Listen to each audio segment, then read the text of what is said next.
अस्सलाम वालेकुम, welcome to my channel. आज हमारी पार्ट्स ऑफ स्पीच की थर्ड वीडियो है जो कि वर्ब के टॉपिक पे है। वर्ब होते क्या हैं? Verb is a word that shows action.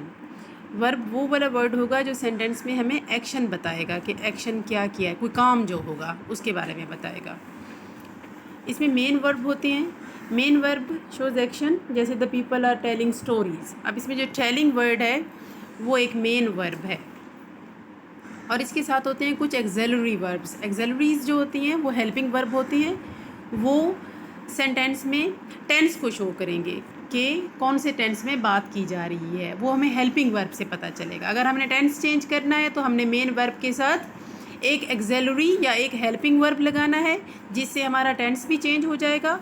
और इन केस अगर हमने अपने सेंटेंस को नेगेटिव या इंट्रोगेटिव में चेंज करना है तब भी हमें मेन वर्ब के साथ एक एक्सेलरी वर्ब उसी टेंस का देना पड़ेगा जिस टेंस के सेंटेंस को हम नेगेटिव या फिर इंट्रोगेटिव बनाना चाहते हैं। इसी मेन वर्ब की टाइप्स होती हैं। मेन वर्ब रेगुलर हो सकता है, मेन वर्ब इर्रेगुलर हो सकता है, मेन वर्ब ही लिंकिंग वर्ब हो सकता है, ट्रांजिटिव और इनट्रांजिटिव होता है, फाइनाइट या फिर नॉन फाइनाइट या इन्फिनिटिव भी हो सकता है।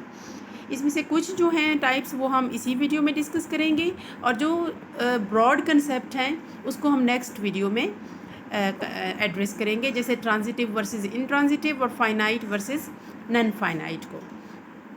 अब हमें पता कैसे चलेगा कि सेंटेंस में कौन सा मेन वर्ब है? तो देखिए ना, जो सेंटेंस में काम होगा, अब विंसेंट इज़ प्लेइंग गिटार, अब उसका काम कौन सा है? गिटार काम है? नो। विंसेंट तो उसका नाम है। इज़ काम है? नो। प्लेइंग, प्लेइंग जो है वो सेंटेंस में उसका मेन एक्शन है, वो हमारा क्या होता है? Main verb. अब हेल्पिंग वर्ब कौन से होंगे?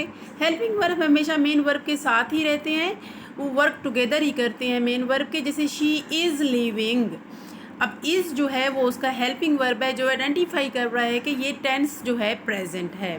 I have finished my work, अब हैव जो है वो हेल्पिंग वर्ब है जो ये शो कर रहा है कि सेंटेंस जो है वो प्रेजेंट परफेक्ट का है। इसकी 3 फॉर्म्स होती हैं, वर्ब की बेसिक 3 फॉर्म्स होती हैं। आजकल तो 5 भी चल रही हैं। फर्स्ट फॉर्म, सेकंड फॉर्म या थर्ड फॉर्म, हम इनको यूं भी कह सकते हैं और हम इनको प्रेजेंट, फर्स्ट फॉर्म को हम प्रेजेंट, सेकंड को हम पास्ट और थर्ड फॉर्म को हम पास्ट पार्टिसिपल भी कह सकते हैं। अब ये देखिए, कुछ फॉर्म्स ऑफ वर्ब हैं। जो फर्स्ट फॉर्म है सेट, उसकी सेकंड भी सेट है, थर्ड फॉर्म भी उसकी सेट है। और कुछ जो है वो फर्स्ट है शेक, दूसरी है शोक, तीसरी है शेकन, तीनों डिफरेंट। और कुछ जो है वो टेल फर्स्ट फॉर्म है, टोल्ड टोल्ड, बाकी अगली दोनों जो है ना सेकंड और थर्ड फॉर्म वो सेम ही रहती हैं। इनको हम आगे चल के डिस्कस करते हैं कि कैसे चेंज करना होता है। अगर आपसे कोई ये पूछे कि what are the 5 verb forms, तो आपने कंफ्यूज नहीं होना। पहली 3 तो आपको पता है, एक बेस फॉर्म है जो फर्स्ट फॉर्म है, दूसरी पास्ट है, तीसरी पास्ट पार्टिसिपल है, तो चौथी आप कह दें कि प्रेजेंट पार्टिसिपल है, जिसमें आप क्या करते हो? मेन वर्ब के साथ आईएनजी का इजाफा कर देते हो। और एक होती है फिफ्थ फॉर्म ऑफ वर्ब, उसमें आप ये कहेंगे कि जो थर्ड पर्सन सिंगुलर के साथ हम यूज़ करते हैं। थर्ड पर्सन सिंगुलर के साथ हम क्या यूज़ करते हैं? वर्ब के साथ हम एस या फिर ई एस लगा देते हैं। जैसे अगर एक है अली, अली ईट नहीं कहेंगे, अली ईट्स। जो हम ईट के साथ एस लगा रहे हैं वो थर्ड पर्सन सिंगुलर फॉर्म है, फिफ्थ फॉर्म है। ये देखें, यहाँ पे बेस फॉर्म है राइट, सेकंड फॉर्म करोगे पास्ट में चेंज करोगे तो रोट, पास्ट पार्टिसिपल में ले आओगे तो रिटन, और अगर थर्ड पर्सन सिंगुलर के साथ यूज़ करोगे तो राइट्स, और अगर उसको प्रेजेंट पार्टिसिपल कर देंगे तब वो क्या बन जाएगी? Write plus ING, writing. अब पढ़ते हैं regular. Regular those form that form their past participle with D और ईडी, जो जिनके साथ हम बेस वर्ब के साथ डी और ईडी लगाने से जो बन जाती है वो हमारी होती है regular. Accept, accepted, accepted, achieve, achieved, achieved, add, added, added, इस तरह की जो सिर्फ ईडी लगाने से या सिर्फ डी लगाने से बन रही हैं वो हमारी होती हैं रेगुलर। और इर्रेगुलर, डेफिनेटली अगर रेगुलर वो थी तो इर्रेगुलर वो वाली होंगी जिनकी सेकंड और थर्ड एक दूसरे से चेंज होगी। जैसे ये देखें, गो, वेंट, गॉन, तीनों चेंज। बाय, बॉट, बॉट पहली वाली से चेंज, ड्रिंक, ड्रैंक, ड्रंक। अब ये तीनों चेंज जो होती हैं, जो इर्रेगुलर हो जाएं तो उन्हें हम कहते हैं इर्रेगुलर वर्ब।